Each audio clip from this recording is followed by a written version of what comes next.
Diteruskan dengan bab hari ini, bab 2, Perlembagaan Persekutuan. 2.1, Latar belakang sejarah Perlembagaan Persekutuan. Tolonglah ingat, sebab itu dalam rukun negara, dia cakap keluhuran perlembagaan. Korang baca setiap hari, tapi korang faham tak maksud luhur tu apa? Faham tak luhur? Luhur. Luhur bermakna suci. Luhur bermakna nilainya tinggi. Jadi, apa tu perlembagaan persekutuan? Perlembagaan persekutuan. Ingat balik bab 9 form 4. Suruhanjaya mana yang buat perlembagaan persekutuan kita? Suruhanjaya Red. Yes. Berapa memorandum? 131.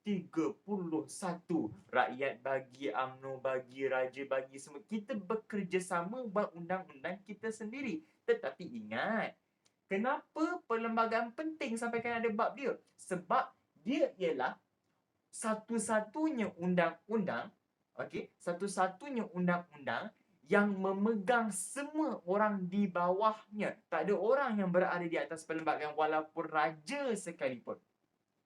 Nak tahu kenapa? Sebab tu raja kita, raja berperlembagaan. Raja memerintah ikut konsep perlembagaan, aturan perlembagaan. Kena ingat, perlembagaan dan undang-undang tu dicipta oleh siapa? Rakyat. Itu sebab dia sentiasa pairing dengan demokrasi berparlimen. Itu sebab dia. Di sinilah masuk kaitan dia. Nampak tak kat sini? Nanti korang akan belajar lagi 2.4. Korang akan belajar bahawa adanya pindaan terhadap perlembagaan. Apa tu? Pindah tu apa? Pindah rumah ke? Bukan. Bukan pindah rumah. Lain, dek. Pindah rumah tu kau bila kahwin nanti. Bukan. Lain maksudnya. Nampak tak? Bermakna setiap benda ada kaitan dia. Perlembagaan itu sebab tolong saya minta sangat. Jangan asingkan walau sekalipun raja berperlembagaan dan demokrasi berparlimen. Tolong.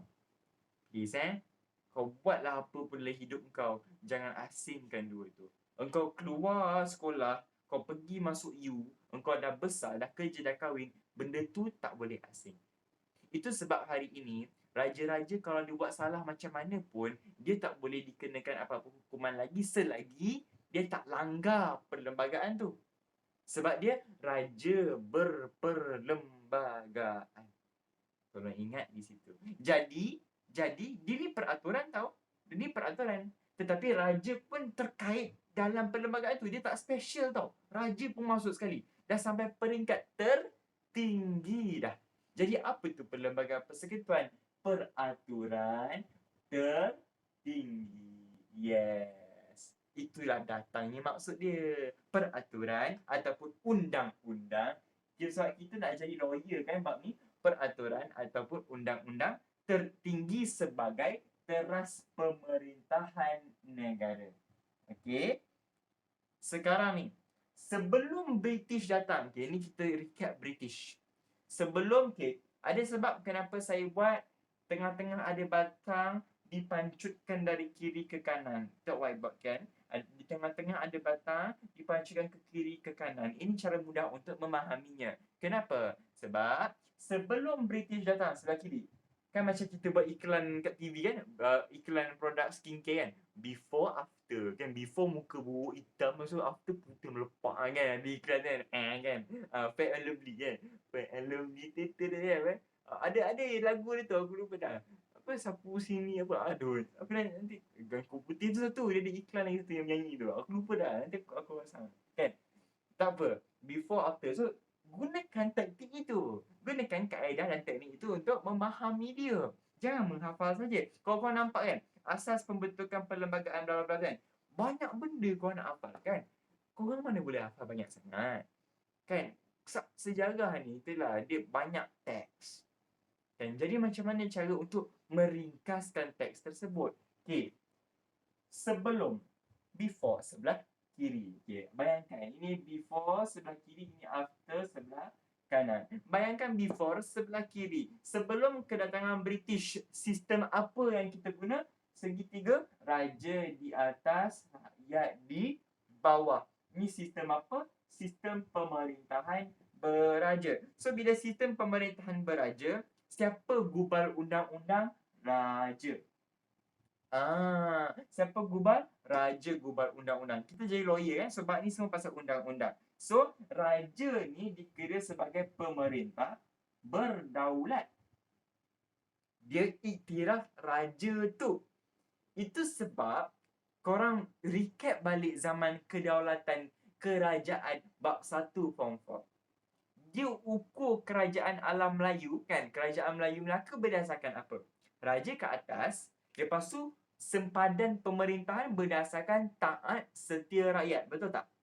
Okay, persoalan. Why? Kat sini terjawab.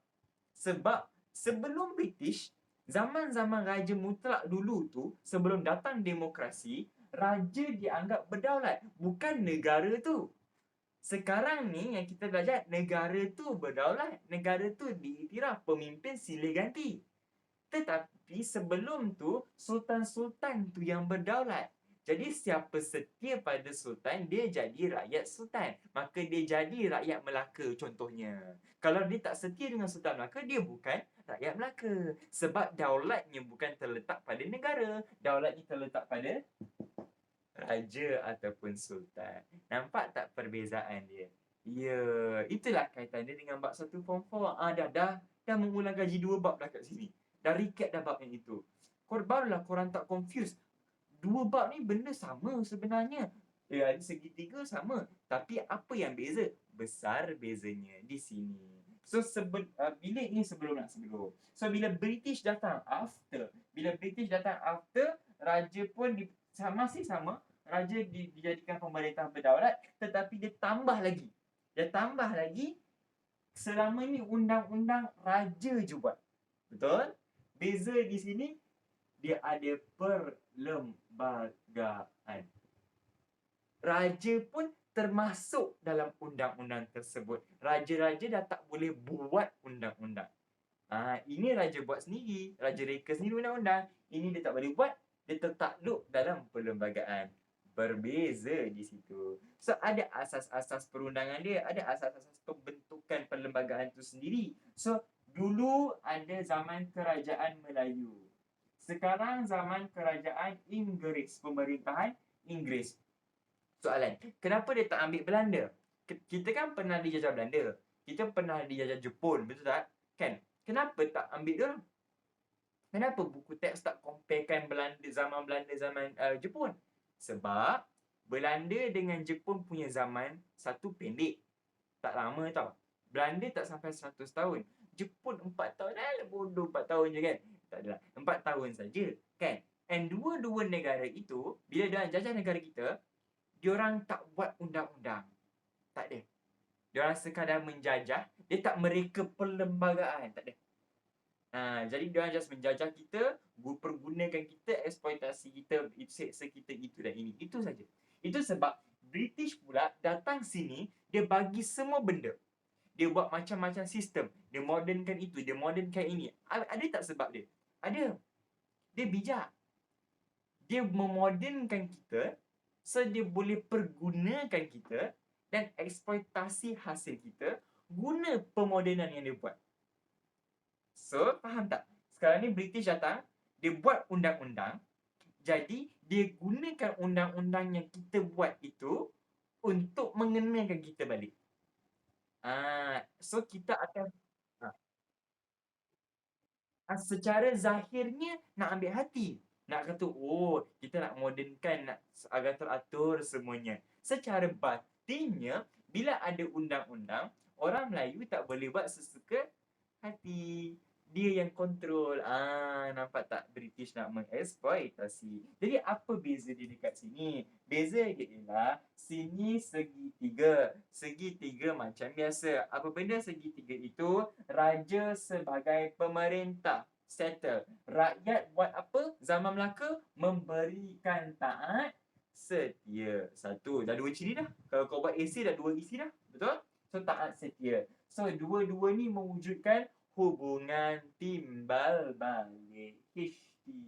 Aku dah ulang berapa banyak kali dah ni. Undang-undang sistem pemerintahan ditentukan oleh siapa? Raja. Lepas itu, undang-undang kalau zaman dululah, kita ambil siapa contoh selalunya? Kesultanan mana?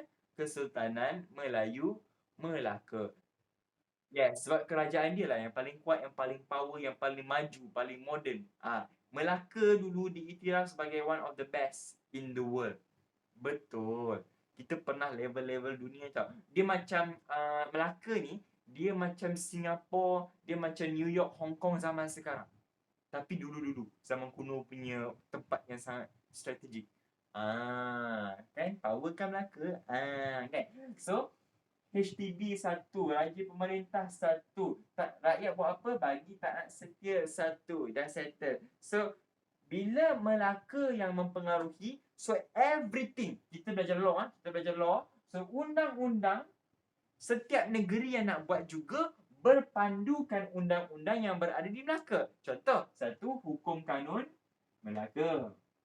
HKM, hukum kanun Melaka. Lepas tu, undang-undang laut Melaka. Sebab dua-dua ini paling sistematik.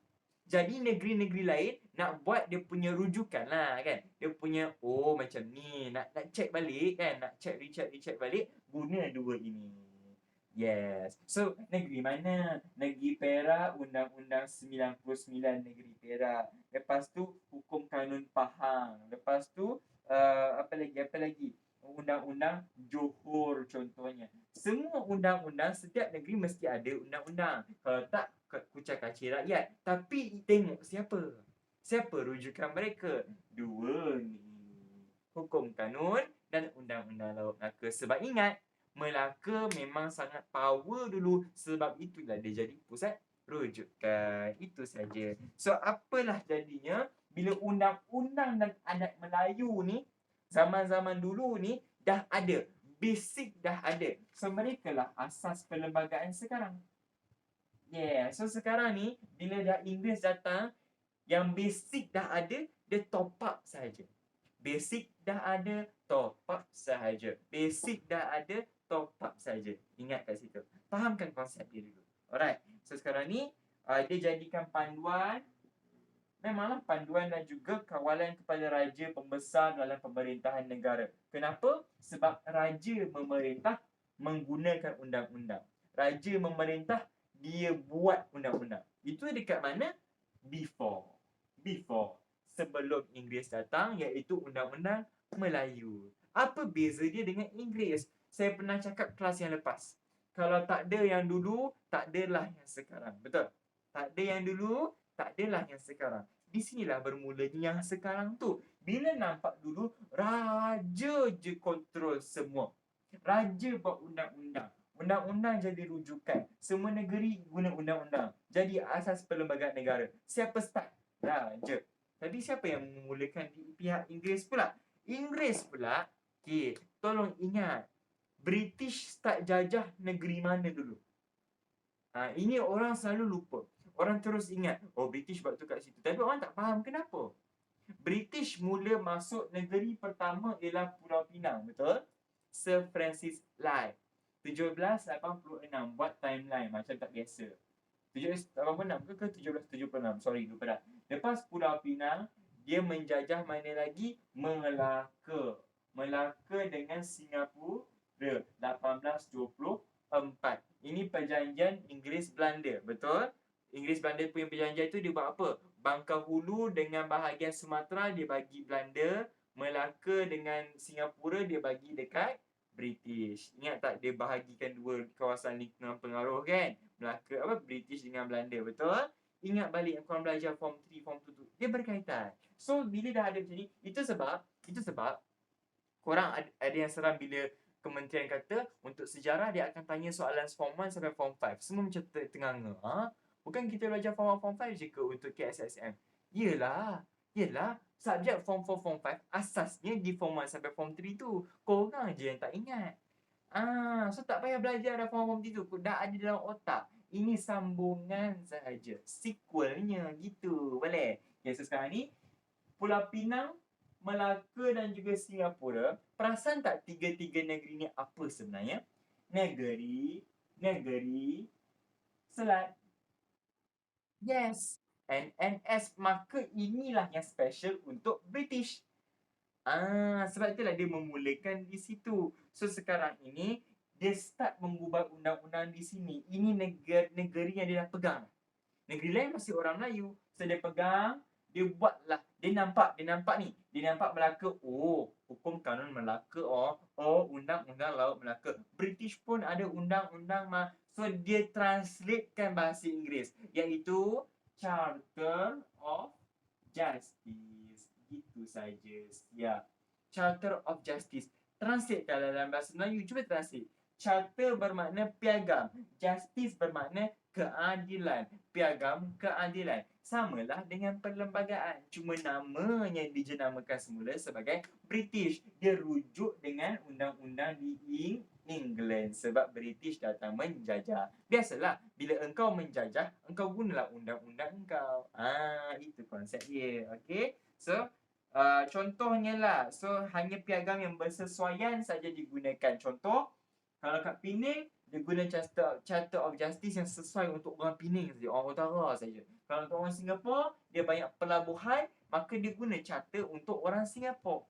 Tak boleh guna charter orang Singapura untuk orang Penang. Weh, lain abang kan? Lain. Macam awak lah. Awak orang utara, tapi orang lain suruh awak makan ataupun pakai baju orang Sarawak Sabah. Mana awak biasa pakai? Betul tak? Mana awak biasa pakai? Awak susah nak fit in. Jadi ikutlah law of the land. Gitu. Peraturan di manakah awak berada, di situ langit dijunjung. Tiba kan? Yes. Okay. Dah senang je, itu saja. Lepas tu, first kali Charter of Justice 1. Roman 1. Okay. Charter of Justice 1. Roman 1. Beza antara 3 Charter of Justice sangat mudah, guys. Yang pertama, untuk negeri pertama dia masuk di Tanah Melayu. So, Charter of Justice 1807. Ni 1807 dia buat di mana? Di Pulau Pinang. Sebab negeri pertama masuk. Bayangkan diorang masuk Pulau Pinang negeri first. Masuk Penang masuk Melaka, Singapura kan. Bayangkan. Diorang masuk Penang dulu. Lepas tu diorang biar Penang tu kucak kacir jenayah sana sini, meragut, merompak, merogol apa semua. Tiba-tiba dia buat undang-undang dekat Singapura dulu. Logik tak? Engkau pergi sana lambat, engkau buat situ undang-undang nak kontrol sana. Yang sana dah jadi kontrol. Tak boleh lah kan? So Charter of Justice 1 di negeri 1 yang dia jajah, iaitu Pulau Pinang. Kan senang hafal macam tu, kan senang faham macam tu. Konsep, ikut konsep, common sense. Lepas tu Charter of Justice 2 1826. Bila tengok timeline. Nombor 2 1826. Nombor 2 Roman 1826. Tengok timeline. Dia dah jajah Singapura 1824. Apa maksudnya? Bila 1826 baru dia buat perjanjian, dah berapa negeri dah bawa kontrol dia? 3. Jadi nak tanya, adakah senang untuk saya mengasingkan ketiga-tiga undang-undang tersebut dan kontrol cara yang berbeza? Senang ataupun tidak? Awak bayangkanlah, macam susah kan? Awak bayangkan macam contohlah, Malaysia. Dekat Perlis saya guna undang-undang Thailand. Dekat Johor saya guna undang-undang Singapura. Dekat Sabah saya guna undang-undang Filipin. Pening tak nanti? Polis nak tangkap. Contohlah, polis nak tangkap awak bersalah dekat Perlis sebab awak simpan ganja. Okey, awak simpan ganja. Dekat Johor, hukuman dia penjara 10 tahun. Dekat Perlis, hukuman dia penjara setahun. Dekat Sabah, hukuman dia penjara tak ada hukuman. Engkau pun nak ikut yang mana? Nanti polis pun pening tau. Polis pun piau nak guna law yang mana. Nanti ada kes-kes mahkamah kan. Hakim pun pening. Tapi negeri ni cakap lain. Negeri ni cara dia lain. Tak nak peningkan lah. Maka apakah function 1826 ni? Dah ada 3 negeri bawah dia. Menyatukan undang-undang ketiga buah negeri. Yes. Barulah seragam geraknya. Itulah negeri-negeri selat. So, Charter of Justice 3 1855. Apa yang jadi dekat tiga-tiga negeri ni? Cuba korang tengok balik dari tadi. Dia mewujudkan mahkamah di Pulau Pinang yang masa awal-awal. First. Second, dia satukan saja mahkamah. Tapi ada tak mahkamah dekat Singapura dengan Melaka? Ada tak? Tak ada kan? Tadi ada kat Penang je. Melaka, Singapura tak ada. Jadi carta yang ketiga melengkapkan apa yang tak lengkap pada 1 dan 2, mewujudkan mahkamah di Singapura, di Melaka, dan akhirnya turut mewujudkan di Pulau Pinang. So macam biasalah, dekat Sarawak dengan Sabah dia sentiasa special. Sarawak dan Sabah sentiasa special. Dia lain. Apa-apa benda, semua dia lain.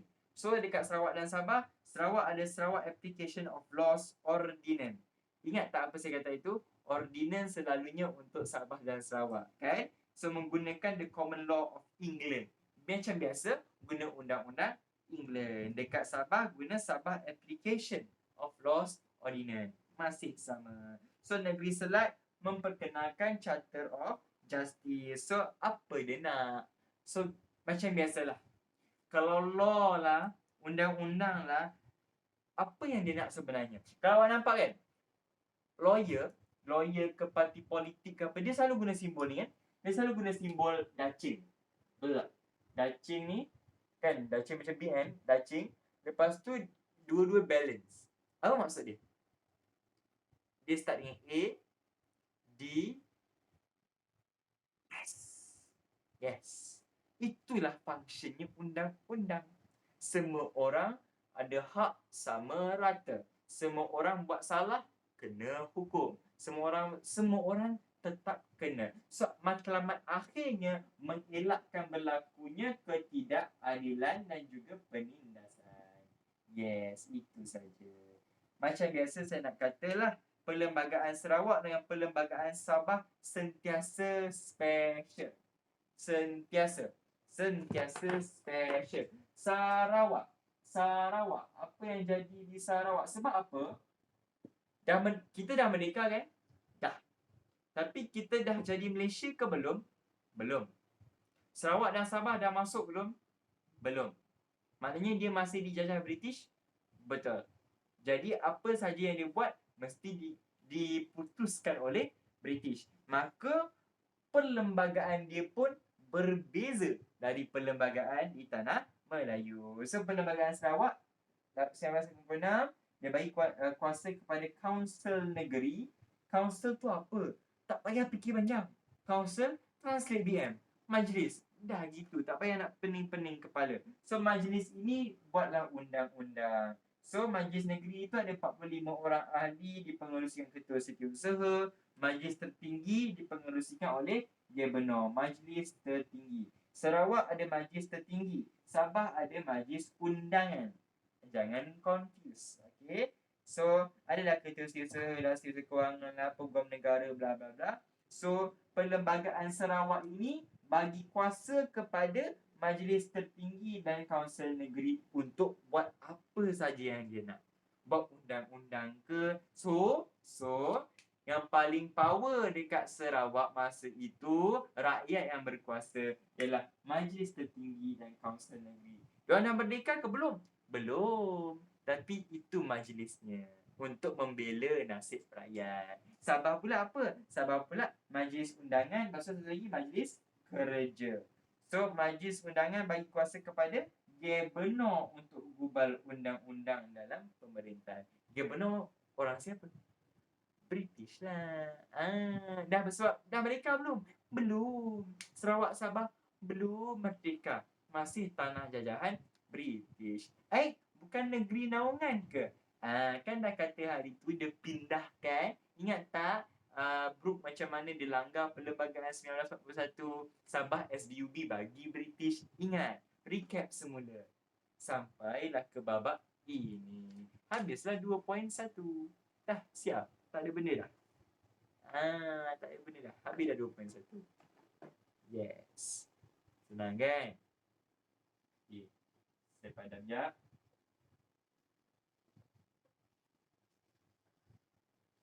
Sebab sekarang ni saya dah boleh tulis kat whiteboard sebab dia tak buat hal lah, tak buat bunyi sangat dah. Kan, so pandang je lah kat sini. Buat je lah kat sini. Alhamdulillah, tak buat hal. Okay. Oh, tak, dia punya aku beli marker yang okey sikit. Oh, bagus. Hai Muafah, hai. Hai. Kau tengok dia tunjuk separuh je, dia tunjuk sampai mata dia je. Dia tunjuk sampai mata dia je. So yang wujud dalam mata dia. Lepas tu kalau Sarah pula sama je. Sarah dia tunjuk kepala dia je. Dia tunjuk dahi dia je. So kan, itulah bila hari raya ni pelik sikit semua orang. Dia tunjuk sekadar kepala saja. Macam kepala dia je yang wujud kat dunia ni. Okay, tak apalah. Saya bersyukur. Nak buka-buka, nak tutup-tutup, pilihan awak. Kan? Alright. Macam biasalah, bila dah settle satu subtopik, faham ataupun tidak? Tak faham, tanya. Tak faham, tanya. And awak rasa kan, saya rasa awak dah faham kot cara saya macam mana. Sabah Sarawak saya memang tak tekankan sangat. Sebab kadang-kadang benda dia tak banyak point pun. And rasanya dah boleh faham secara begitu je. Awak relate saja. Saya akan terangkan.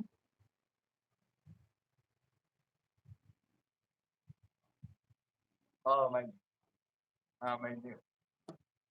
Tak. Tak. Dah lain dah. Dah lain dah. Sebab diorang sekarang dah dalam Malaysia. Dah dalam Malaysia. So lain lah. So ikut undang-undang Malaysia lah. Ikut Perlembagaan Persekutuan Malaysia lah. Nanti 2.4 sekejap lagi ada pindaan khas untuk Sabah dan Sarawak. Yes, masa tu lah baru datangnya Sabah dan Sarawak tu. Selama ni tak dilayan kan. Nanti kan bila masuk bab 5 pembentukan Malaysia dengan bab 6 cabaran pembentukan Malaysia tu kan. Korang dah belajar tak? Dah belajar kan? Dah go through kan dengan cikgu sekolah korang kan? Dekat situ baru Sabah Sarawak nampak sikit. Sebab bab itu memang khas untuk mereka. Yes. Malaysia ni terbentuk khas untuk mereka. Kalau tak nama kita Malaya je. Kalau tak nama kita Tanah Melayu. Persekutuan Tanah Melayu. Tapi sebab mereka nak seni-seni masuk gitu. Kacau. Masuk. Pong. Jadi, boleh ulang balik tak kenapa British jadi Gabonor? Okay. Yes. Bagus soalan. Boleh ulang tak kenapa British jadi Gabonor? Soalan saya. Masa 1960 ni lah. 1950 lebih kan. Kita tengok dekat ni tadi. Waktu tadi. 1950. Dekat Sabah. Lepas tu dekat Sarawak 1956. Kan? Tahun-tahun inilah. Dekat Sabah dan Sarawak lah. Saja nak tanya. Diorang dah merdeka ke belum? Nak tanya lah. Diorang dah merdeka ke belum? Ke masih dijajah oleh British? Masih kan? Jadi sesimpel itulah jawapan dia. Bila mereka masih di bawah British, direct bawah British, maka British lah yang set siapa ketuanya. Dan macam biasa, British lah Gabonornya. Kalau kat Tanah Melayu, ingat tak sebelum merdeka? Gabonor Malay Union siapa? British. Pesuruhjaya tinggi British siapa? British. Ada tak orang Melayu kat atas? Belum. Sampai Tunku naik, baru ada pemimpin, Ketua Menteri Perikatan. Kat situ lah dia nak merdeka lah kan. Sekarang ni Singapura, Sabah Sarawak dah merdeka masuk negara Malaysia belum? Belum. Jadi masih bawah British. Jadi Gabonor siapa orang yang memegangnya? British. Yes. Gitulah. Faham Yeah. Sam, apa beza Charter of Justice 2 dengan 3? Charter of Justice 2 dengan 3 sangat simple. Timeline lagi sikit. Timeline 1, 2, 3, 4. Timeline 1, 2, 3, 4. Tapi kita lambat sikit habis ni. Tak apa. Relax raya kan. Korang raya kat rumah je. Okay. Charter of Justice pertama. Okay. Tolonglah ingat. 3 negeri selat tu, Pulau Pinang, Melaka, Singapura. British sampai mana dulu? Penang dulu. Betul? Tu paling first. Dia jejak kaki kat Tanah Melayu kat Penang dulu. Lepas tu baru pergi Melaka dengan Singapura. 2 ni yang last dekat negeri-negeri selat. Betul? So sekarang ni logik lah kalau kita kata kita mesti kontrol tempat yang pertama, kita kontrol dulu. Takkanlah awak dah sampai Singapura, Pulau Pinang awak biarkan kacau bilau. Takkanlah macam tu, betul tak? Takkanlah awak nak biarkan orang sengsara di situ, buat jenayah. Jadi buatlah Charter of Justice pertama, satu Roman kat sini. Okay, dah faham kat situ? Sekarang ni, kedua dan ketiga pula. Sekarang tengok timing. Saya cakap tadi, Melaka dengan Singapura British ambil 1824. Charter of Justice 2, 1826. Bila 1826 ni, dah habis tak dorang conquer tiga-tiga ni? Dah habis kan? Maka tiga-tiga ini perlu dikontrol, perlu disatukan. Kenapa? Macam saya cakap tadi lah. Boleh tak kalau saya kekalkan undang-undang, Pulau Pinang guna law lain, Melaka guna law lain, Singapura guna law lain. Nantilah masa nak hukum penjenayah, saya nak hukum guna law mana? Pening kan? Pening. Nanti lawyer pun pening nak tahu awak salah apa. Jadi apa function yang kedua punya Charter of Justice? Menyatukan semua mahkamah di Pulau Pinang, Melaka dan Singapura. Sebab 1826 British dah ada tiga-tiga negeri. Faham tak Nik Sarah? So inilah kedua. So yang ketiga pula, apa beza yang ketiga? Okey. Yang kedua ni menyatukan, sistematik. Yang pertama untuk Penang saja, jejak kaki, nak kontrol, tak nak hilang, tak nak kacau bilau. Okey. Yang ketiga, saya dah wujudkan mahkamah kat Penang. Tapi saya dah wujudkan mahkamah tak kat Melaka dengan Singapura? Dah wujud belum? Belum. Ini je kau wujudkan. Ni buat apa? Kau satukan je buat apa? So yang ketiga tu sebab saya kata ketiga ialah pelengkap kepada apa yang belum lengkap. Apa yang tak ada? Melaka. Siapa tak ada? Singapura. Saya bina wujudkan mahkamah di Melaka dengan Singapura. Tiba-tiba ni dah lambat ni. Ni 1855 betul? Lambat sangat ni. Lambat sangat yang ketiga ni. Bila tengok balik kat Penang, undang-undang yang pertama tu tak update. Kan bila kita melalui peredaran masa, kan contoh peredaran masa, kita ada undang-undang tu dia lapuk. Kalau ada isu baru yang datang, undang-undang lama tak boleh settlekan. Betul tak? Jadi kita kena ada benda baru untuk backup undang-undang yang lama. So, mahkamah juga diwujudkan di Pulau Pinang. Itulah fungsi yang ketiga. Melengkapkan apa yang tidak lengkap lagi. Okey, faham dekat situ? Yang tadi, yang pertama untuk Penang, jejak kaki. Yang kedua, menyatukan. Yang ketiga, mewujudkan yang mana yang tak lengkap lagi. Boleh faham ni, Sarah? Orang selalu confuse Charter of Justice. Sedangkan benda itu bukan isu besar. Tak ada pun. Cuma nak faham konsep kenapa. Ni lah. Baru korang boleh hafal dengan rasa mudah. Barulah korang tak payah nanti masa exam. Charter of Justice 1 Penang. Charter of Justice 2 Melaka Selangor. Melaka Singapura. Charter 3 mana? Alamak. Charter 2 satu ke? Mana ke? Satukan ke? Wujudkan? Dah pening. So untuk mengelakkan benda menghafal secara begitu, konsep kan ada. Yes. Boleh Faham kan? Saya harap awak faham lah. Boleh Fahamkan betul-betul. Hadamkan betul-betul. Tak faham tanya. Alright. Masuk 2.2 guys. Let's go. Sejarah penggubalan perlembagaan persekutuan. Okay, dalam law. Okay guys, tolong ingat. Dalam undang-undang, gubal bukan gubah bunga tau. Lain tau. Nama kau bunga, 5 tahun berkenalan. Okay, gubah bukan gubah bunga tau. Gubal makna tulis. Reka. Rangka. Okay, gubal. Menjadi BM pula hari ni kan. Pinda maksudnya apa? Edit. Edit ataupun buat update. Yes. Kita tak kata mengedit perlembagaan persekutuan. Kau bodoh kan? Bukan. Tak ada. Meminda perlembagaan. Contoh saya bagi contoh yang sangat senang. Okey. Pada 1957, Perlembagaan Persekutuan Tanah Melayu yang Suruhanjaya Red tu, saya bagi contoh senang je. Okay, saya bagi contoh senang. Masa tu, tak ada phone kan? Phone tak ada, smartphone tak ada, komputer, laptop tak ada, semua tak ada. Betul tak? Maka tak ada undang-undang pasal komputer dengan phone digital, betul tak? Sebab tak ada benda tu. Tak wujud. Kau nak cerita undang-undang apa kan? Okay, so diorang pun hidup dengan aman dan harmoni ikut perlembagaan yang ada pada masa tu. Adakah logik sehingga 2010 dah ada iPhone, dah ada semua itu ni, 2020 contohnya, adakah tiba-tiba lah ada orang buat jenayah dekat media sosial?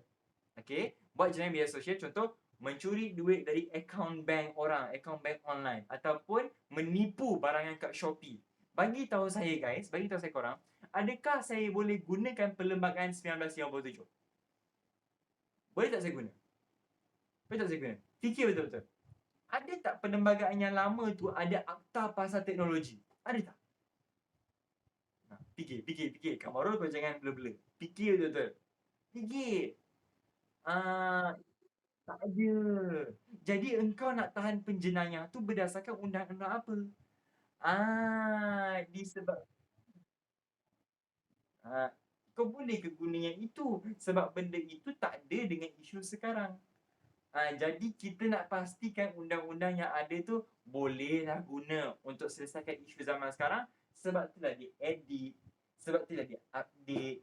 Yes. Apa nama dia? Apa nama Melayunya? Apa nama officialnya? Pindah. Yes. Nak pastikan dia relevan. Engkau ni jenayah dah moden. Engkau guna undang-undang kuno. Apa benda kau nak tahan dia? Kan dia pun confused.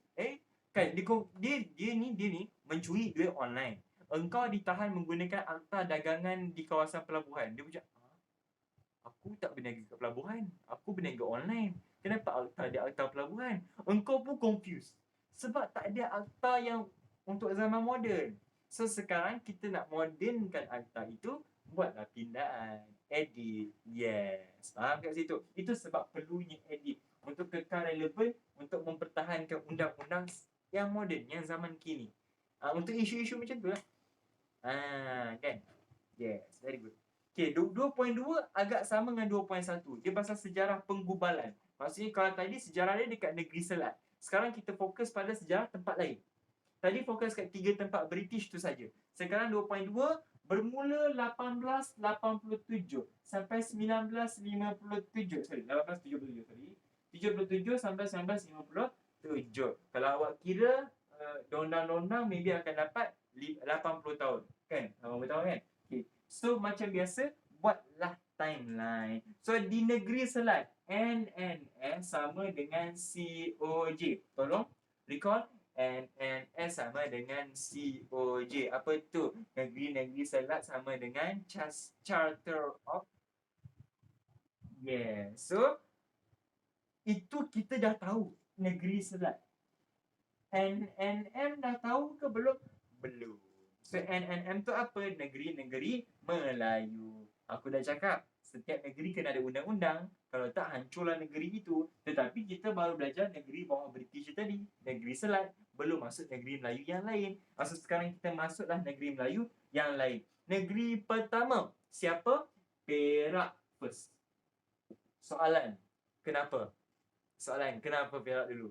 Yes, okay. Jawapan dia mudah. Macam biasa, ikut timeline. Tengok 1877 mula. 1874 mulanya sistem resident. Pernah dengar tak ayat tu? Sistem resident.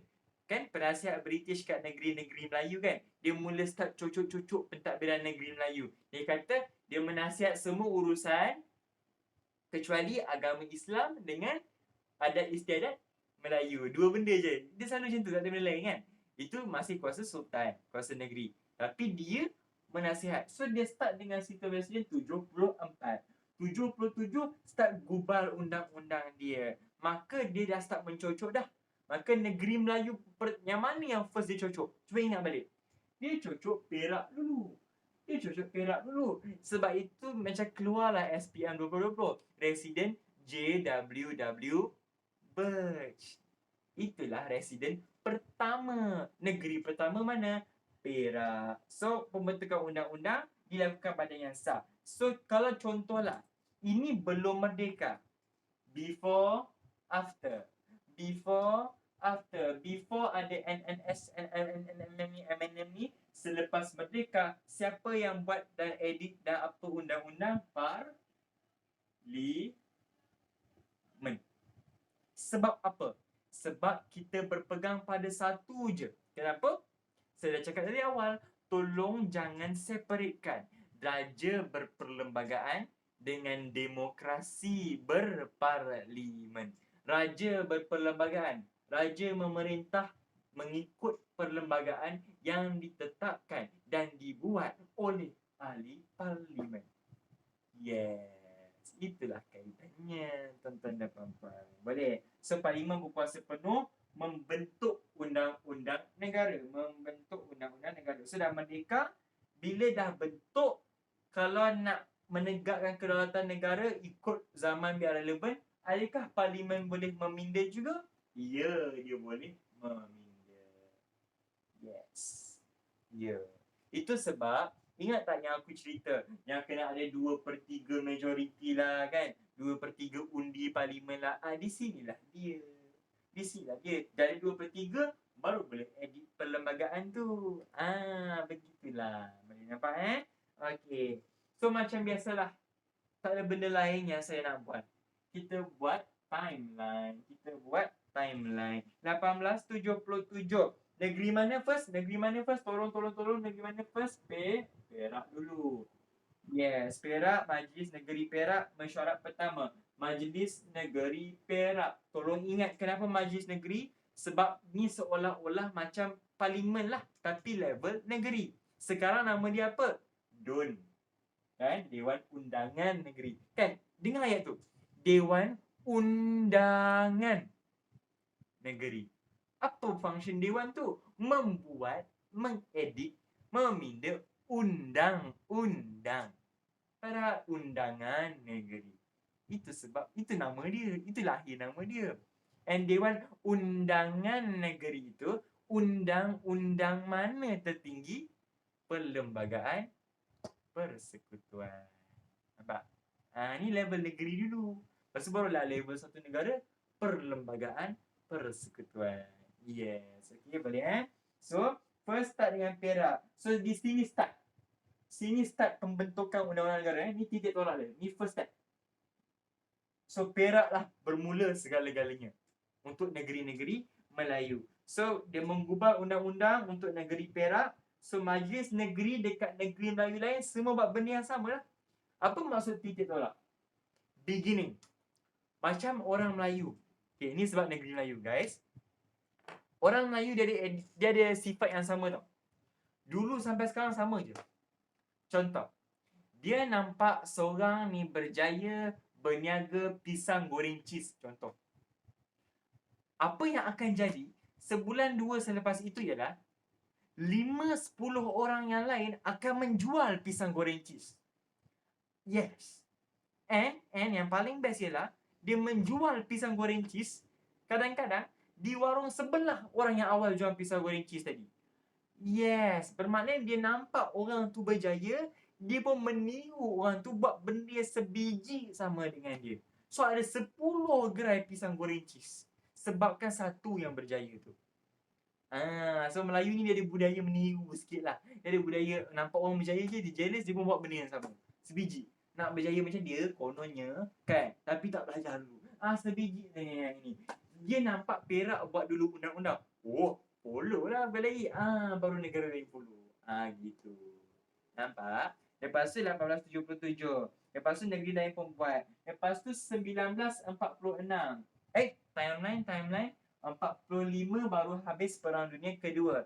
Jepun baru keluar. So undang-undang di negeri-negeri selat digubal oleh Majlis Undangan Negeri. So sekarang ini Charter of Justice terbatal. Guys, Charter of Justice terbatal. Dah tak guna dah. Zaman itu dah habis. Sekarang ni zaman baru. Dia buat satu undang-undang negeri selat yang baru. Guna yang Majlis Undangan Negeri buat. Lepas tu, di negeri-negeri Melayu bersekutu. Ni tiga jenis ni. Dengan negeri-negeri Melayu tidak bersekutu kan. Kita dah pernah belajar kan. Yang bersekutu ni Selangor, Negeri Sembilan, benda-benda tu lah kan. So, yang ini digubal juga oleh Majlis Persekutuan. Lepas tu ini pula oleh Majlis Negeri. Yes, Majlis Negeri. Okay, boleh faham dekat sini? Okay, boleh faham dekat sini. First, Majlis Undangan Negeri. Sebab tiga-tiga ini, sebab tu dah sampai sekarang ada Dewan Undangan Negeri kat Penang tu, ada bangunan dia, ikut majlis ini. Yes. Okay. So, untuk Negeri Selat, Majlis Undangan Negeri. Untuk Melayu bersekutu. Bersekutu. Ayat pun dah boleh dengar. Negeri Melayu bersekutu. Maka, majlis apa yang buat undang-undang ni? Majlis Persekutuan. Bila tak bersekutu, semua orang sendiri-sendiri, tak ada kutu-kutu, jadi siapa yang buat? Majlis Negeri. Okay, ulang. Negeri-negeri Selat, Majlis Undangan Negeri. Bersekutu, siapa yang buat? Majlis Persekutuan. Persekutuan. Negeri tak bersekutu, tak ada sekutu, sendiri-sendiri, tak ada kutu-kutu, maka Majlis Negeri. Nampak perbezaan? Senang saja. So, sekarang ni sampai 1948. Okay, tolong ingat balik. Ni awak belajar form 4. Tolong ingat balik. PTM 48. Ingat tak? PTM 48, Perjanjian Persekutuan Tanah Melayu. Ini yang menggantikan Malayan Union. Remember? Ini yang menggantikan Melayu ni yang dibenci sebab ada prinsip jus soli tu. Sinilah dia. Sinilah keluarnya ayat persekutuan. Sinilah ayat startlah keluar ayat raja berperlembagaan. Kat sinilah. Perlembagaan itu pun mula dicipta. Apa kandungan dia? Kandungan ni very simple. Awak ingat balik chapter 8 form 4. Kan? Ya, 48. Aku dah lupa chapter apa yang kita bincang pasal PTM 48. Kan? Cuba check balik apa dibincangkan. Itulah dalam chapter form 4 tu lah.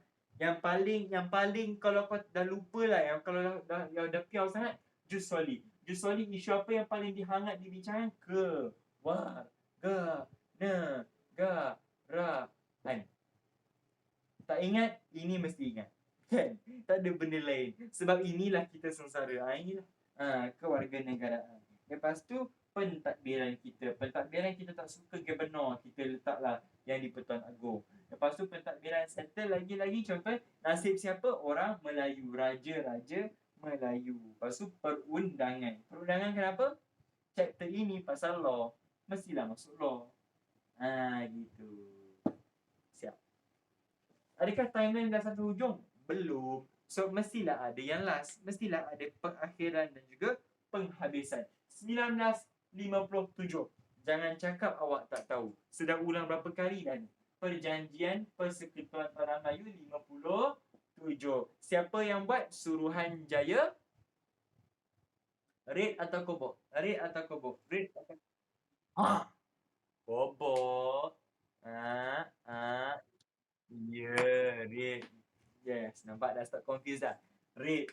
Tolong ingat Red Merdeka. Kan senang je dia, Red Merdeka. Kalau Kobok untuk Malaysia. Yes, Red untuk Merdeka.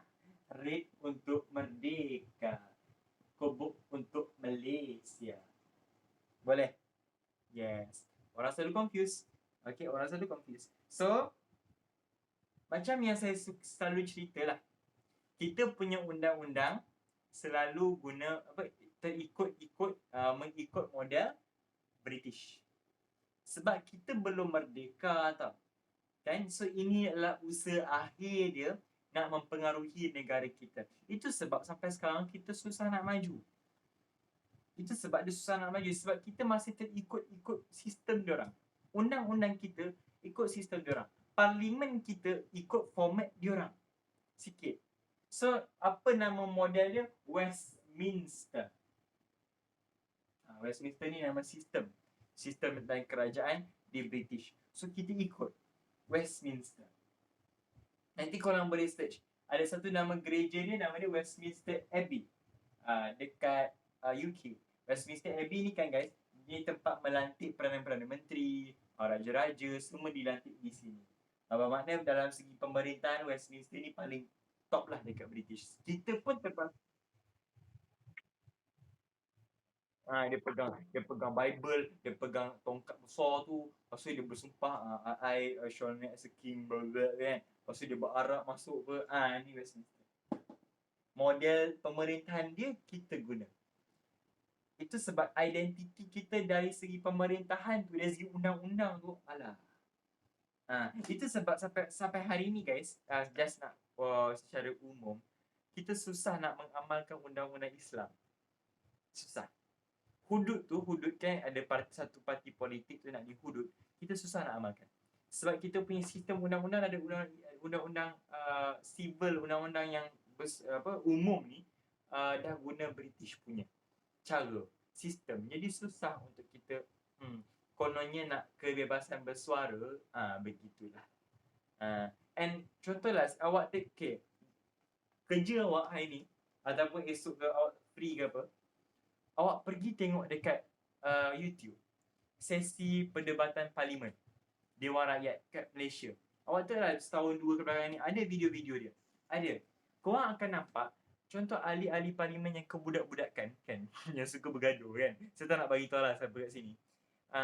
Korang tengok bila diorang bergaduh atau sebut ayat-ayat yang sensitif kan, ayat-ayat macam yang sentuh pasal keagamaan ke, yang menyinggung perasaan orang ke, apa yang speaker parlimen tu akan buat? Dia hanya akan suruh orang tu tarik balik je apa dia cakap tadi. Dah. Lepas tu kau nak ulang balik nanti, sekali kau boleh ulang. Kalau tak, baru keluar dewan sebab kau mengganggu. Sebab apa? Dia bukannya nak hukum tu tak boleh. Sebab apa? British kata itu hak untuk bersuara. That's your floor to speak. Jadi kau nak cakap apa pun cakap. Itulah kelemahan sistem Westminster. Nilai-nilai murni tak dipraktikkan dengan baik dalam sistem. Itu cara British lah. Kita ni orang Melayu, terkenal sopan santun pula, tapi bila ada sistem macam tu, itulah akibatnya. Boleh faham? Yes, okay. Dan yang paling penting lah, kalau tadi untuk 48 kita ingat 4 perkara. 48, okay, senang. 48 start dengan 4, maka ingat 4 perkara. 1957, 5, maka ingat berapa perkara? 5 perkara. So 5 terma. Ni selalu tanya dalam exam. 5 terma rujukan utama perlembagaan. Maksudnya ahli Suruhanjaya Rate kan ambil memorandum kita kan. Ambil. Dia main accept je ke semua orang punya pendapat? Tak, dia ada guideline dia. 5 ini ialah guideline dia. Guideline yang pertama, bila kita kata Persekutuan Tanah Melayu, so kerajaan mesti persekutuan. So yang pertama, kerajaan persekutuan mestilah, kalau kerajaan lah yang memerintah, kena power ke kena lemau? Mestilah yang kukuh. Betul? Okay, yang kedua, jaminan. Jaminan apa tu? Jaminan kedudukan siapa? Raja-raja Melayu. Sebab apa? Masa 48 dengan Malayan Union, hak Raja Melayu dipertikaikan. Betul tak? Yang Harold McMichael tu suka-suka hati je mencawut lah, mengugut raja. Siapa dia tu? So kat sini kita jamin. Ini 5 terma utama. Yang ketiga, nak kaitkan dengan siapa lagi? Siapa orang yang paling marah masa Malayan Union dibuat? Orang siapa? Melayu, Cina, India. Melayu, Cina, India. Melayu kan? Sebab hak orang Melayu diketepikan, betul? Usually. Maka 57, kepentingan ataupun hak istimewa orang Melayu dah diberikan penekanan. So orang Melayu ini dia memberikan jaminan juga. Okay, kan? Tak habis lagi. Orang Melayu diberi special. Tapi jaminan untuk kaum lain juga ada kepentingan dia. Itu menjadikan kita adil dan saksama. Itu sebab apa? Lahirnya prinsip segitiga TRT, toleransi, rundingan dan tolak ansur.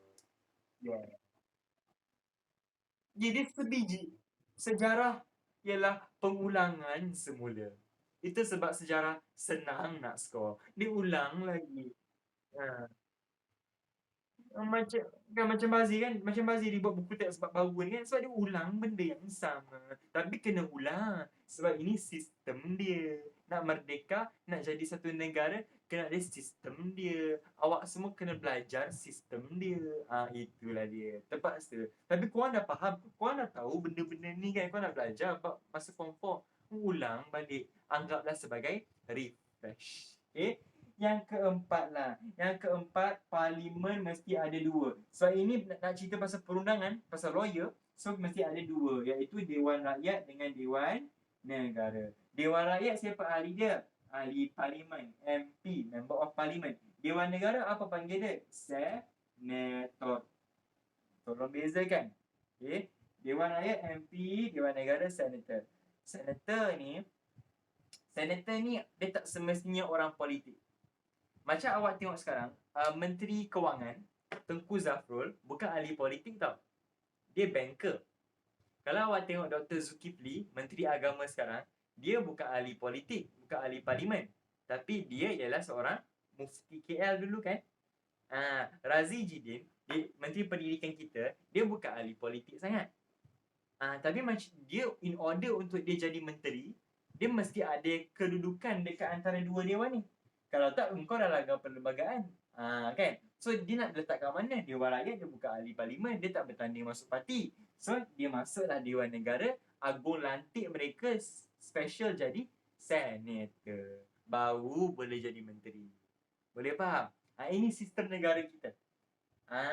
Korang belajar secara detail lah. So, yang kelima. Yang kelima ni, paling senang lah kau nak hafal.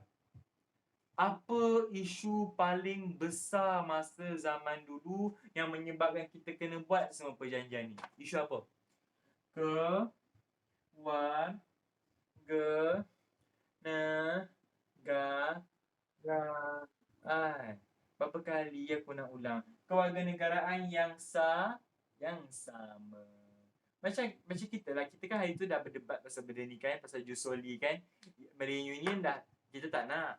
Tapi bila masuk 48, dia masukkan Jusoli. 57 pun dia masukkan Jusoli sebab nak toleransi dengan kaum lain. Cuma dia strictkan sikit, dia tambahlah syarat-syarat. Apa syarat dia?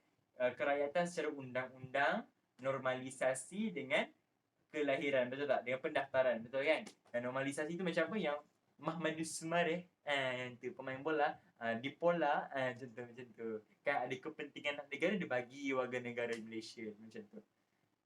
Tapi apa pun, siapa je lahir kat tanah Melayu kita ni, kat Malaysia kita ni dah merdeka, dia daftar dekat JPN, terus dapat kad IC, terus dapat surat beranak warga negara.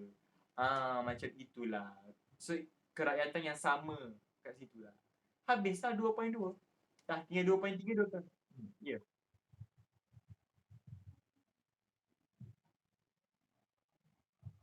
Okay. Dia dilahirkan kat London, dia mungkin boleh dapat kod. Dia akan dapat kalau didaftarkan dia masa lahir tu, bapak dia daftarkan dia dekat London, dekat pendaftaran registration UK, dia dapat kewarganegaraan UK.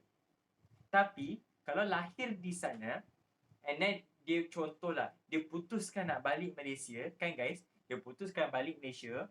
So balik Malaysia, dia nak duduk Malaysia lama. So dia jadikan anak dia tu warga negara Malaysia, dia daftar dengan JPN, tetapi dia kena dropkan warga negara UK tu.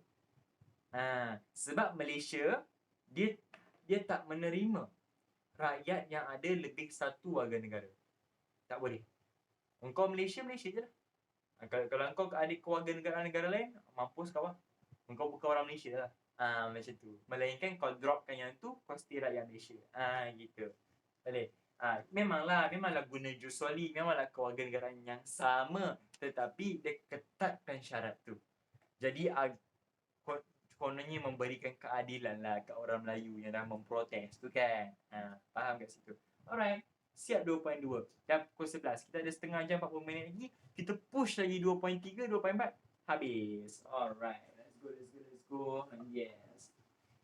Dia tak ada benda sangat. Dia ulang benda sama saja. Dia tak ada benda sangat. Serius. Bab-bab awal ni untuk form 5 ni, dia tak ada benda. Dia ulang je. Dia balik yang sama. Bab 3 nanti awak akan lagi faham pasal Raja-Raja Melayu. Awak akan faham lagi pasal sultan lah, agung sana, agung sini lah. Tu lagi awak faham. Sekarang ni sistem perundangan, law je, lawyer. Alright. So sekarang ni masuk 2.3. Ciri utama perlembagaan persekutuan. Sekejap seminit ya, ya.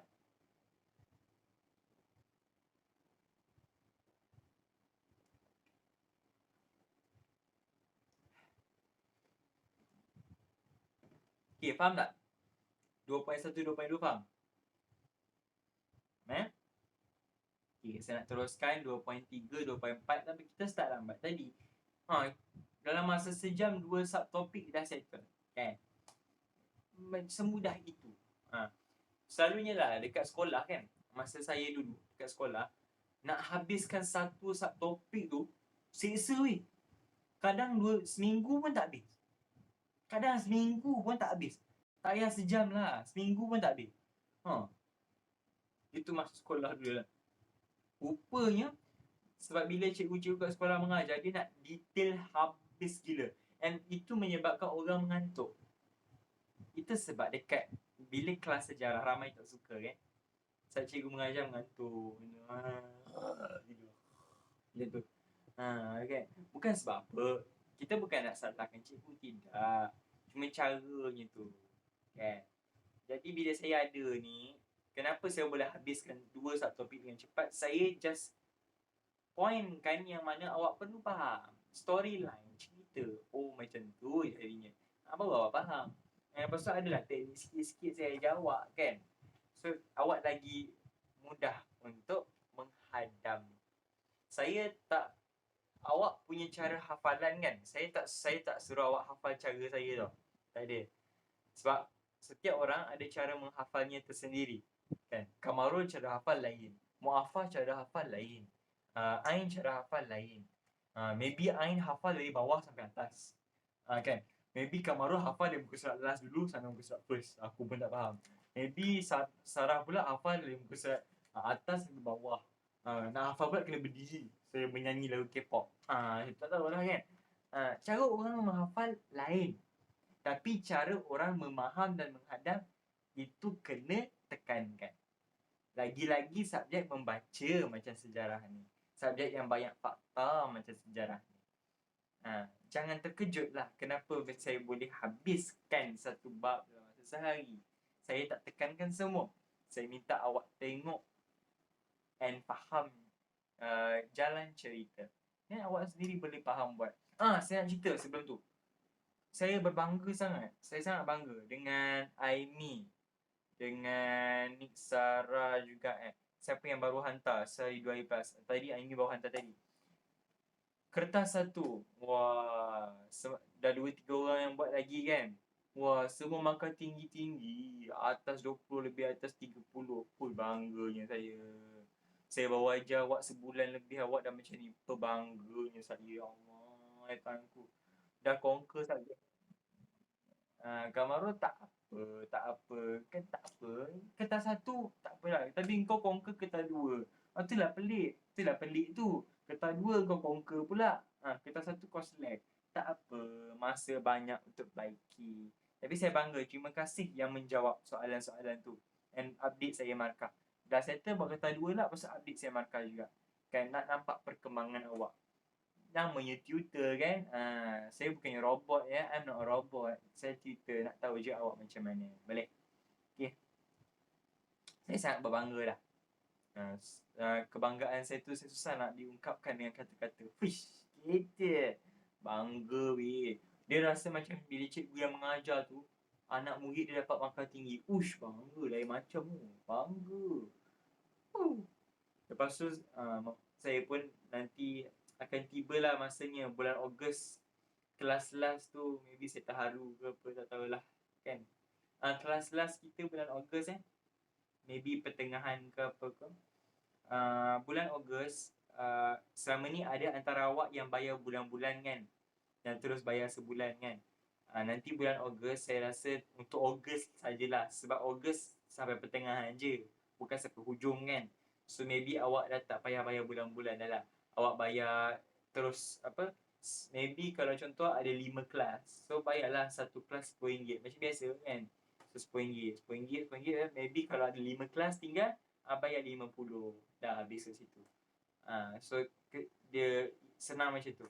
Okay, boleh Lepas tu habis dah, tak ada apa dah. Lepas habis Ogos, saya pun dah masuk universiti, dah masuk kelas kan. Awak pun dah nak masuk bersemuka kan.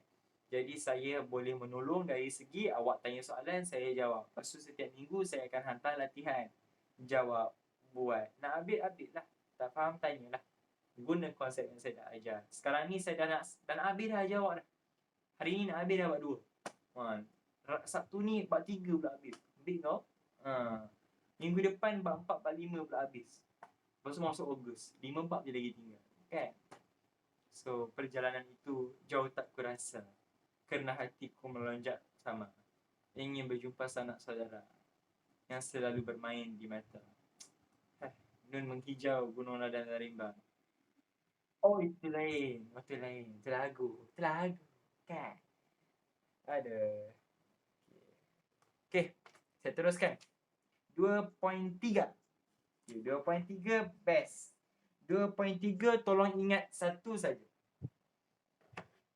2.3 benda paling simple. Masih sama before dan juga after. Takkan ada yang sekarang, law yang sekarang tanpa yang dulu. Tolong ingat, Perlembagaan Persekutuan ni, dia ni kan perlembagaan ni peraturan tertinggi. Betul? Kita ada undang-undang macam-macam. Undang-undang Johor, undang-undang tu, undang-undang ni. Tapi yang paling tinggi, yang satu Malaysia follow, Perlembagaan Persekutuan. Tak ada tandingan. Maka macam mana nak buat benda tu? Apa yang membentuk perlembagaan tu kan? Tadi kita dah kata 5 terma rujukan. Apa yang kena ada, yang basic. Tapi yang sekarang ni secara keseluruhan, ciri-ciri apa yang kita perlukan untuk kemajuan negara? Ingat. Takkan wujud awak takkan lahir kalau tak ada orang tua awak. Orang tua awak takkan lahir tanpa nenek mak awak. Guna konsep itu pada bab ini. Jadi apa benda? Apa yang saya merepek ni?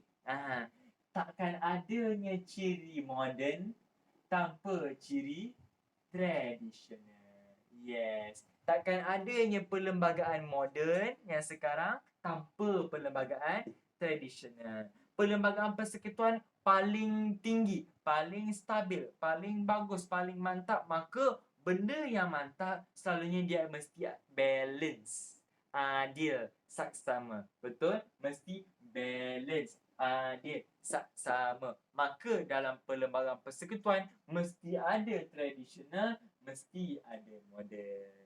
Kenapa tradisional? Sebagai pengalaman, sebagai dasar, sebagai asas. Kenapa kena ada moden? Nak kekalkan relevannya undang-undang tersebut. Ingat tadi contoh yang saya bagi pasal penjenayah online tu kan? Ingat balik yang itu. Nampak? Kan? So, untuk perlembagaan persekutuan, nak kekal relevan, nak semua orang follow sampai dunia kiamat sekalipun, dua-dua kena ada. Apa ciri-cirinya? Tradisional. Macam mana awak nak ingat? Tradisional, tolong ingat semua benda yang awak belajar dari zaman Melaka sampai sebelum 1957. Tolong ingat yang itu. Ciri moden selepas Merdeka 57 sampai hari ini. Apa saya merepek ni? Apa dia cakap ni, Miska? Melaka sampai 1957. Apa yang ada masa hari itu? Masa 1957 sampai hari ini, siapakah di atas mesti isu pasal kesultanan ataupun pemerintahan beraja. Satu isu. Yang kedua, bila ada raja selalu mempertahankan dua benda sahaja. Apa benda dia? Adat istiadat Melayu dengan agama Islam. Maka dua isu itulah yang dibincangkan. Isu kedua, agama Islam. Isu ketiga, Melayu ataupun bahasa Melayu. Lepas tu, isu keempat, kedudukan orang Melayu dan juga bumi putera. Ini tradisional. Walaupun lama, tapi hari ini masih ada tak orang Melayu? Ada. Hari ini masih ada tak orang beragama Islam? Ada. Hari ini masih ada tak orang ada sultan dan juga raja ke atas? Ada. Maka perlu tak empat-empat ini dalam perlembagaan persekutuan? Perlu. Tak perlu. Aku tembak macam ikan. Dah ada, kenalah ada. Ya Allah, aku libatkan. Bodoh, janganlah bodoh. Okey, gitu. Macam aku kata, perlu ada balance antara dulu dan juga sekarang. Isu sekarang. Kalau dulu beraja, sekarang bersekutu. Kerajaan persekutuan. Yang kedua, kalau dulu ada persekutuan, ada pemerintahan beraja dulu. Sekarang rajanya masih ada, tetapi mesti guna dua. Raja berperlembagaan dan demokrasi berparlimen. Jangan pisahkan dua itu. Sistem demokrasi berparlimen. Dan yang ketiga, isu apa orang paling tekankan, orang paling tak puas hati dari depan Merdeka, sebelum Merdeka sampai sekarang? Paling tak puas hati. Dia start dengan K. Kewarganegaraan. Yang ketiga. Dan yang keempat, tak ada lagi dah. Sebab apa? Itu sahaja yang ditekankan. Kalau awak tak faham, 1 dan 2 yang moden sama dengan 1 yang ini, tradisional. Cuma berubah zaman saja. Lepas tu, kewarganegaraan sama dengan 3, 4 tradisional. Cuma berbeza perubahan zaman. Nak kekal relevan, dua-dua aspek ini perlu ada dalam perlembagaan persekutuan. Dia unik sebab dua-dua ambil kira. Ada negara, contoh macam negara Rusia. Negara Rusia, dia bila dia dah keluar dari Soviet Union kan, komunis dah tak ada kan. Bila dia keluar, dia dah tak pakai sistem komunis. Dia bawa keluar. Itu seolah-olah sejarah silam. Jadi dia dah tak ambil ciri tradisional, dia gunakan dengan moden, dia move on. Tetapi kita orang Melayu, orang Malaysia berpegang pada prinsip satu, bersekutu bertamak mutu kat Jatinegara, okay? Yang kedua ialah orang yang lupa sejarah akan mengulangi kesilapan yang sama. Apa dia? Orang yang lupa sejarah akan ulang kesilapan yang sama. Jadi kita tak nak ulang silap yang sama. Jadi kita takkan lupa asal usul kita. Kita takkan jadi kacang lupakan kulit. Kita takkan jadi kulit lupakan kacang. Bukan. Kacang. Sana sini kacang. Mana-mana kacang. Kacang bunyinya. Kita takkan lupa benda asal usul kita. Kan orang kata apa? Lupa dataran. Dataran lah. Daratan. Betul. Gitu. Lupa daratan. So, kita perlukan tradisional, perlukan yang moden. Okay, apa ciri tradisionalnya? Okay, perlu tak saya menceritakan dekat awak? Cubalah awak baca. Okay, guys. Tengok buku teks. Cuba awak baca satu-satu. Okay, agama Islam apa, bla bla bla bla. Bahasa Melayu, lingua franca sekarang bahasa rasmi.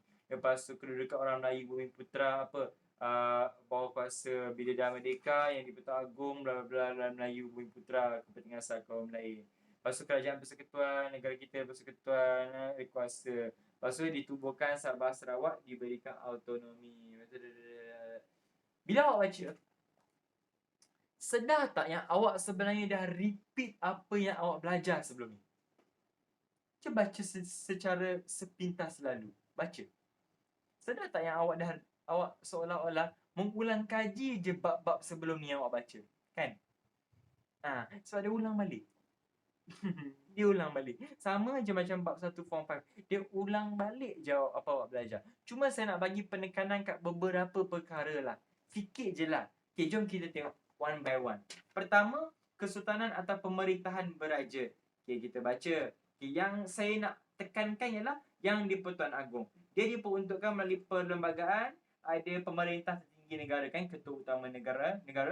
Dia ada kuasa mengampun dan menangguhkan hukuman orang disabitkan kesalahan oleh mahkamah. Yes. Dia juga boleh pelantikan jawatan utama negara. Yes.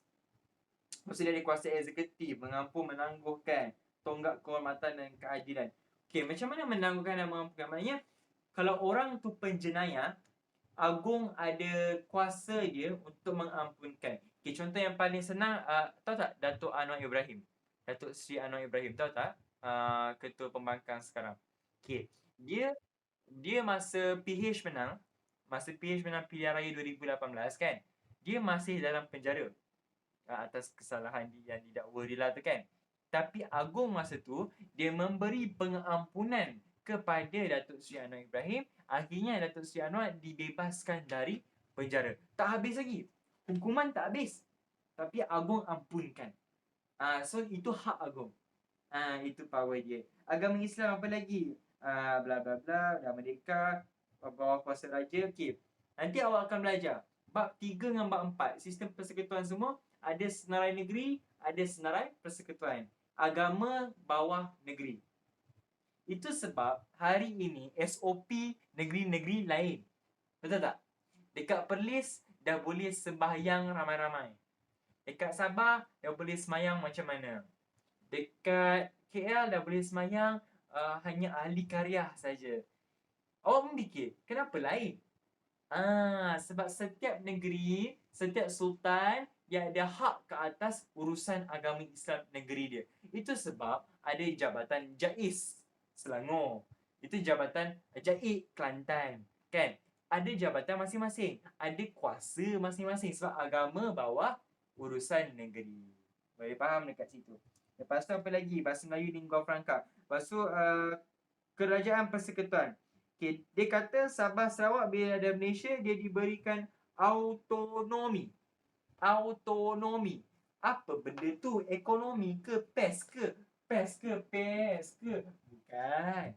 Autonomi bukan automobil. Itu kereta, dek. Autonomi bermakna kuasa tunggal. Kuasa yang diberikan khusus untuk kerajaan ataupun orang tertentu tanpa ada penglibatan orang lain. Contohnya, dia ada kuasa dia sendiri. Contoh, Sabah Sarawak dia special. Dia masuk Malaysia lambat. Nanti bab 3, bab 4, bab 5 awak akan belajar benda ni. Autonomi tu macam mana? Contoh, sekarang satu Malaysia PKP. Dia ada autonomi untuk buat something kat pemerintahan dia, dia buat PKPB. Suka hati mak bapak dia. Boleh. So itu hak dan autonomi dia. Sebab itu dia juga ada hak ke atas ekonomi dia, sosial dia sendiri tanpa perlu rujuk kerajaan persekutuan. Autonomi. Hak dia, hak negeri tersebut. Adalah perjanjian dia kan. So autonomi itu contoh, itu sebab dekat Sabah Sarawak saja dia ada jawatan Menteri Ekonomi sendiri, Menteri Perumahan sendiri, Menteri Kerja Raya sendiri, Menteri semua. Dia dekat dalam negeri Sarawak ada menteri-menteri. Sedangkan kita tahu menteri-menteri tu untuk level Malaysia kan. Dia pun ada menteri sendiri dekat dua negeri tu. Sebab dia ada hak dia sendiri. Iaitu autonomi. Yes. Itulah. Boleh Yes. Dah habis 3 point. 2.3 habis. Habis dah. Itu saya kata. Nampak banyak. Tapi benda sama je. Kalau awak baca lah sampai habis, benda yang dah awak belajar, awak ulang. So, benda ini kan, yang ciri-ciri utama ni, sekadar macam contoh nak mengulang kaji. Awak ingat poin penting je ni. 4, 3 ni. Ingat ni cukup. Lepas tu awak hurai sendiri. Macam tu. Boleh. Saya terangkan sikit-sikit yang tak ada sebelum itu je. Dan sekarang, masuklah 2.4, iaitu dia punya pindaan. Boleh? Pindaan. Alright. Let's go. Dah pukul 11.19. Eloklah tu. Saya akan ambil masa 10 minit saja untuk menghabiskan 2.4. Boleh. Tak panjang. Okay, kalau awak nampak lah. 2.4 cakap apa? Pindaan. Macam tadi, jadi kita jadi lawyer. Saya terangkan ke awak. Pindaan maksudnya apa? Edit. Betul? Yes, edit untuk pastikan benda tu kekal relevan dulu, kini dan selamanya. Macam UMNO pula. Kan? Biar kekal relevan. Okay, so undang-undang tu biarlah tahun berlalu pun masih function undang-undang tu. So dia pindah, dia update. Macam awak lah. Macam awak yang pakai iPhone, IP user. Sorry lah, saya bukan IP user, saya Android saja. Gitu. Siapa yang IP user, dia boleh upgrade iOS. Dia boleh upgrade iOS 10, iOS 11. So, upgrade jadi brand new. Tapi masih menggunakan phone yang sama. Sistem je upgrade. Sama lah dengan ni. Negara yang sama, rakyat yang sama, tapi dah ada beranak cucu, masa depan dah berubah, maka perlu ubah ikut peredaran masa dan keperluan. Betul tak? Kan? Sebab itulah, macam contohlah agama Islam pun, Quran dan hadis pun, semuanya masa zaman Rasulullah, betul? Nabi Muhammad SAW. Tapi ada benda hari ini yang jadi masa zaman Nabi tak jadi. Betul tak? Kan? Ada benda hari ini jadi, zaman Nabi tak jadi. Jadi macam mana nak selesaikan masalah? Ya, masih rujuk Quran dan hadis, Quran dan sunnah. Tetapi ada juga pendapat dan fatwa yang dikeluarkan oleh ulama sekarang. Jumhur ulama sekarang. Itu yang nak kata tu. Nampak kat situ? Kan? Itu maksud pindaan sebenarnya. Edit, update. Yes? Boleh.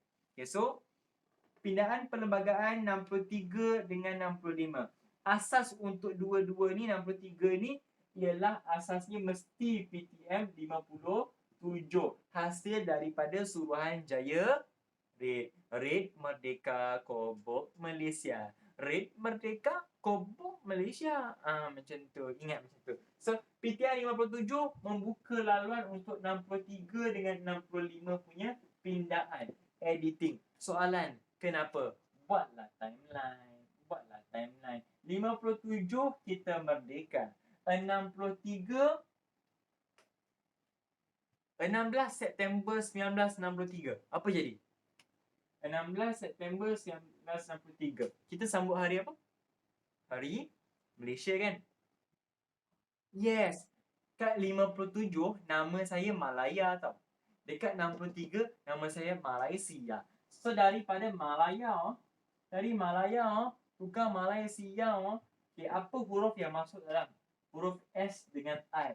Maka S dengan I itu melambangkan kemasukan siapa? Ada 3 S yang masuk. Singapura, Sabah, Sarawak. Sebab masuk 3-3 ini, boleh lagi ke saya guna perlembagaan yang sama ni? Tak boleh. Sebab perlembagaan ini ialah hal-hal yang relevan pasal tanah Malaya saja. Bila dah masuk Singapura, Sabah dan juga Sarawak, dah gabung semua tu, kita nak kekalkan perlembagaan sedia ada ni. Tetapi kena buat pindaan dan juga pindaan sebab masuknya benda baru, negeri baru. Jadi kita kena update so relevan lah dengan 3-3 ni. Lagi pula Sabah Sarawak ni kita bagi dia autonomi. So kita kenalah follow dia sikit. Tambah update supaya ada undang-undang yang boleh diguna pakai untuk Sabah dan juga Sarawak. So pertama, pindaan 63 sebab pembentukan Malaysia. Sabah, Sarawak, Singapura. 3S masuk. So apa yang terjadi lepas pembentukan Malaysia? Apa cara? Macam mana kita nak buat pindaan? Kita masukkan klausa baharu. Okay, orang dah confused. Dalam istilah law, apa tu klausa? Bukan Santa Claus tau. Santa Claus tu yang yang masuk kat rumah awak masa tu. Itu clause. Okay, itu clause. Ini klausa. Klausa itu ibarat perkara. Ciri. Berisu yang dibincangkan. Dalam ayat perlembagaan, namanya ialah klausa. Macam awak selalu dengar lah dekat parlimen ke apa kan. Contoh, perkara 3, kurungan 5. Ada main kurungan-kurungan kan. Kanun keseksaan, kurungan-kurungan lah. Lepas tu ada kurungan. Pindaan 2015. Maksudnya apa? Perlembagaan atau klausa ini diedit masa tahun 2015. Contohlah, akta pelajaran 1956 contohnya kan. Ataupun akta dadah berbahaya. Pernah dengar kan? Akta dadah berbahaya 1956. Orang tu disabitkan bersalah di bawah perkara apa, kanun apa, lepas tu ada kurungan. Pindaan 2018. Maknanya ada isu baru yang berbangkit tu digunakan, diedit pada 2018. Tapi aktanya dibuat pada 1950 lebih. Yang ini update pasal isu-isu yang relevan. Itu maksud pindaan sebenarnya. Okey, untuk menyesuaikan diri, menyesuaikan dengan keperluan semasa. Keperluan semasa ini, klausa tu maksudnya perkara, isu yang diselipkan dalam undang-undang itu. Macam contoh tambah perkara dia, gitu. Klausa, perkataan dia, isu dia. Okay, so keperluan semasa keyword dia. Update. Itu sebab saya kata update, edit. Bahasa kita senang faham kan? Alright. So, agar sentiasa relevan. Alright? So, pada 1963, 3 perkara pindaan. Pertama, struktur mahkamah atasan. Okay. Kedua, Mahkamah Tinggi Borneo. Pembentukan dia, Tinggi Borneo. Ketiga, jawatan YDPN negeri. Soalan saya, kenapa Mahkamah Tinggi Borneo? Borneo mana? Sabah, Sarawak kan? 3. YDPN yang dipertua negeri. Mana? Sabah, Sarawak kan? Pertama, Mahkamah Atasan. Mahkamah Atasan ni semua termasuk Sabah, Sarawak kan? Kenapa tiga-tiga isu masa 1963 ni bincang pasal Sabah, Sarawak saja? Why? Ada sebab kan? Ya, tak payah fikir panjang. Sebab 63 memang hanya pasal Sabah, Sarawak. Saya dah cakap tadi, bab 5 pembentukan Malaysia pasal Sabah, Sarawak dan Singapura. So, ini pun Sabah, Sarawak dan Singapura. Diorang masuk, kita update undang-undang kita agar relevan dengan mereka. Nak jadikan relevan, tambahlah pasal Borneo, tambahlah pasal yang dipertua negeri, tambah pasal Mahkamah Atasan. Settle. Boleh faham? Okay, awak masih tak faham. Kenapa yang dipertua negeri? Kenapa mahkamah? Kenapa mahkamah atasan? Kenapa tak isu lain? Isu ini paling penting. Sebab yang dipertua negeri pasal pemerintah. Segitiga. Raja di atas, rakyat di bawah. Kan? Mahkamah Tinggi Borneo, undang-undang. Yang mengikat satu negara ialah undang-undang, peraturan. Mahkamah atasan, satu negara. Faham? Perlulah pindah sebab dah ada negara yang baru. Malaysia, bukan Malaya. Dah ada Malaysia. So, mahkamah pun kena edit balik. Yes. Faham dekat situ? Maka, struktur mahkamah atasan pula, macam tadi, kalau kita punya pemerintahan model Westminster, kita guna British. Mahkamah guna mana? Zimbabwe ke? Taklah. Masih guna England lah. Masih guna British. Kita guna model mahkamah tertinggi England. Lepas tu terbagi pada 2. Mahkamah atasan dan juga mahkamah rayuan. Macam mana awak nak senang ingat?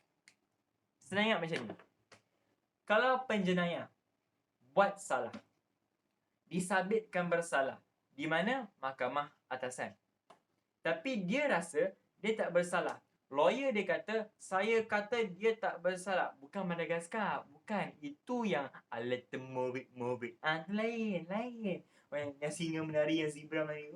Tu kan. Itu lain. Okay, so mahkamah atasan bersalah ataupun tidak.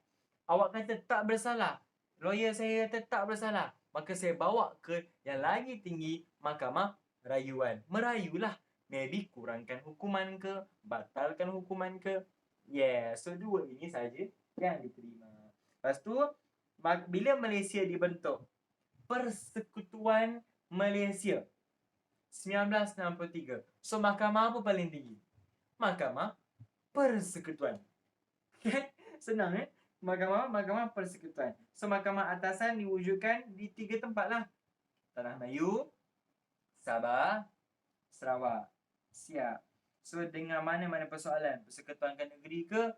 Dengar je dia punya urusan. Mahkamah Tinggi Borneo. Perlembagaan Malaysia masih kekalkan Mahkamah Tinggi Malaya. Kekal. Tapi dekat Borneo untuk mana? Soal kehakiman kat mana? Borneo. Sabah dengan Sarawak. Lepas tu jawatan, biasalah. Kalau perundangan, kehakiman. Kalau contoh, paling tinggi kat Malaysia, Ketua Hakim Negara. Betul? Kan? Peguam Negara. So, dekat Borneo, Ketua Hakim Borneo. Dah, simple as that. Lepas tu, bila dah bila Borneo tu, lama kelamaan lah guys, korang tengok Borneo ni bukan Sabah Sarawak tau sahaja. Kita ada Brunei, kita ada Labuan, kita ada Kalimantan, Indon.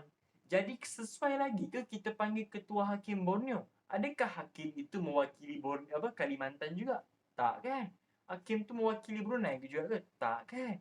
Jadi tukarlah nama dari ketua hakim Borneo jadi ketua hakim Sabah, ketua hakim Sarawak. Siap. Lepas tu pemerintahan yang dipertua negeri. So Agung melantik dua-dua yang dipertua negeri, Sabah dan juga Sarawak. Mengikut nasihat Majlis Tertinggi Sarawak, Kabinet Negeri Sabah. Kan kita dah belajar tadi kan, Mesyuarat Tertinggi Sarawak, Kabinet Negeri Sabah. Kita dah bincang masa awal bab kan. Okey. Persoalan saya. Kenapa yang dipertua negeri? Why? Ada sebab. Negeri yang tidak ada sultan, dia menggunakan yang dipertua negeri. Sabah Sarawak tak ada sultan masa British, betul? Dia bawah jajahan British. Maka bila dah merdeka, masuk Malaysia, dia tak ada sesiapa jadi sultan. Boleh tak saya guna Sultan James Brooke? Tak boleh. Maka kena lantik yang dipertua negeri. Macam negeri-negeri Selat yang British suka sangat specialnya lah Pening, Melaka, Singapura, mereka pun tak ada sultan. Maka mereka juga yang dipertua negeri. Yes. Simple kan? Kalau Perlis special, dia raja. Raja Perlis. Bukan Sultan Perlis. Raja Perlis. Dan korang akan... Negeri Sembilan paling special.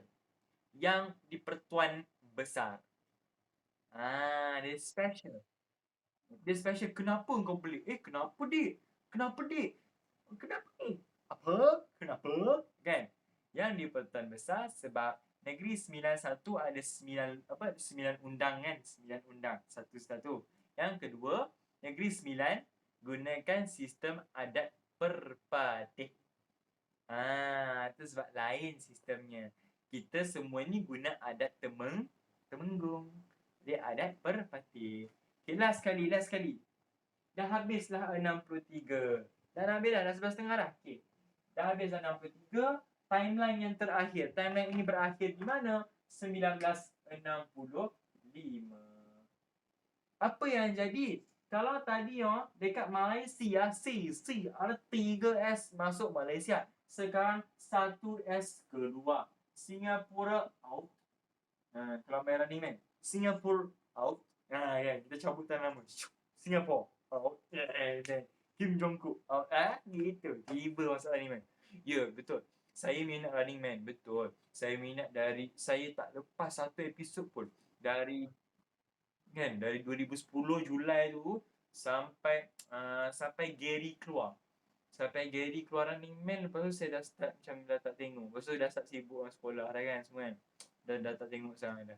Lepas tu sekarang ni bila Kwang Su dah kan rasa macam kan. Lepas tu bila sekarang Kwang Su dah keluar, aduh macam alah macam alah malas gitu. So apa pun Running Man, okay, belajar. Okay. Yang kelima, Singapore out. So bila Singapore keluar, kita terpaksa edit balik perlembagaan kita. Sebab tadi kita buat perlembagaan ni nak masukkan Singapura tu biar relevan dengan undang-undang. Dia pula keluar. So takkanlah nak kekalkan undang-undang yang dah tak relevan untuk kita. Singapura dah tak ada. So apa yang berkaitan dengan Singapura keluar. So Tunku Abdul Rahman, PM masa tu diusulkan di Parlimen.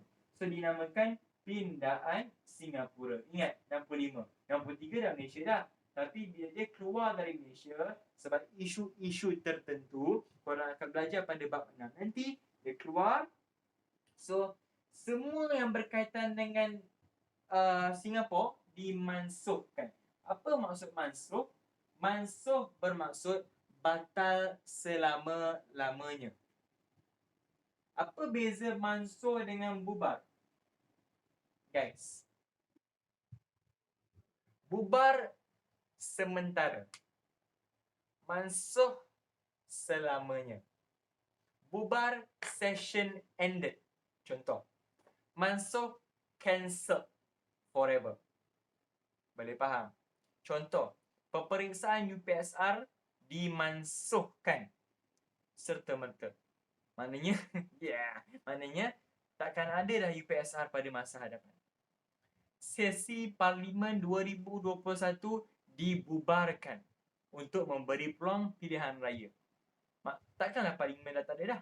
Ada lagi. Cuma untuk sesi tu dia stop sekejap, nanti dia buka balik. Boleh faham?